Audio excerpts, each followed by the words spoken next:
Ya, pengakuan tersangka Bansos DKI setor uang ratusan miliar ke rekening Anies. Apakah benar begitu? Beberapa media membuat pemberitaan positif soal Bansos Pemprov DKI dan pihak-pihak yang terlibat membuat seakan semuanya baik-baik saja. Padahal dana untuk mengadakan dan mendistribusi Bansos yang berupa sembako itu 3,6 triliun rupiah.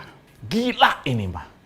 Menampilkan fakta dahsyat. Dalam video-video itu terlihat yang direkamnya bahwa ada 1.000 ton beras yang telah dikemas dalam paketan 5 kilograman. Buat apa itu beras di situ? Sehingga hanya ada satu kata untuk menggambarkan situasi ini, yaitu bejat pelakunya. Lantas, jika nantinya terbukti di pengadilan, maka vonis hukuman mati rasanya pantas diberikan kepada para terdakwa. Kalau perlu, keesokan hari setelah vonis diketok tanpa opsi kesempatan banding atas vonis tersebut. Biar kapok dan menjadi peringatan bagi yang lain. Kita melihat bagaimana beras busuk itu pada akhirnya dijadikan makanan binatang pun tidak layak.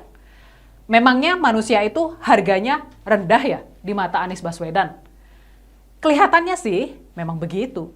Kembali ke masalah Anies Baswedan. Terlalu banyak masalah yang muncul pada saat dia berkuasa di Balai Kota DKI Jakarta selama 5 tahun, 2017 sampai 2022. Korupsi dana bantuan sosial atau bansos yang diindikasikan merugikan negara 2,85 triliun. Kemudian dana bansos seperti ini. Nah, kalau melihat rekam jejak seperti ini, pantaskah orang seperti ini menjadi pemimpin? Video mencatut mantan Gubernur DKI Jakarta Anies Baswedan beredar di media sosial lewat pengguna akun Facebook yang dibagikan pada 31 Januari 2023. Narasi video seolah mengklaim bahwa tersangka dugaan korupsi Bansos DKI mengaku menyetor uang ratusan miliar ke rekening Anies Baswedan. Pengakuan tersangka Bansos DKI mengejutkan, setor ratusan miliar ke rekening Anies Baswedan, tulis akun tersebut pada keterangan video. Kemudian video diperdengarkan untuk cek fakta, tidak benar ternyata pengakuan tersangka dugaan korupsi Bansos DKI yang menyetor uang ratusan miliar ke rekening Anies. Narator dalam video membacakan narasi yang sesuai dengan artikel opini dari siward.com yang berjudul Baru PSI yang gaspol soal dugaan korupsi Bansos partai yang lain mana yang tayang pada 15 Januari 2023 lalu. Artikel itu membahas tanggapan Partai Solidaritas Indonesia atau PSI terhadap temuan dugaan korupsi Bansos di era kepemimpinan Anies Baswedan. Namun tidak ada narasi terkait Anies menerima uang dari tersangka korupsi. Sementara itu KPK belum menetapkan tersangka. Melansir dari populis.id, Kepala Bidang Pemberitaan KPK Ali Fikri mempersilahkan masyarakat melaporkan dugaan korupsi tersebut. Ia memastikan pihaknya akan menindaklanjuti. Berdasarkan hasil penelusuran, video dengan narasi pengakuan tersangka korupsi Bansos DKI yang menyetor uang ke rekening Anies tidaklah benar. Faktanya tidak ada narasi terkait dalam pembahasan video. Yang membuat negara ini sulit maju-maju adalah tindakan korupsi.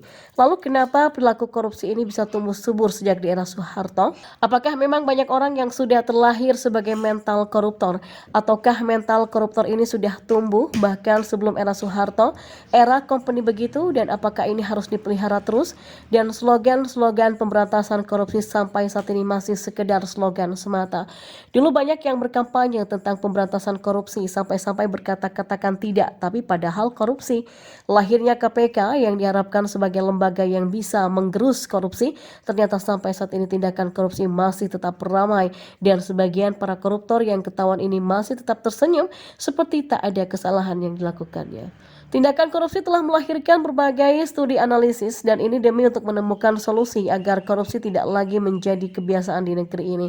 Namun bagi koruptor, studi analisis itu sepertinya untuk dijadikan masukan agar bisa dengan gampang lolos dari jeratan hukum berapapun jumlah korupsi yang sudah dirampoknya. Mungkin dari sinilah para koruptor itu makin licik dan makin punya taring sampai kapanpun.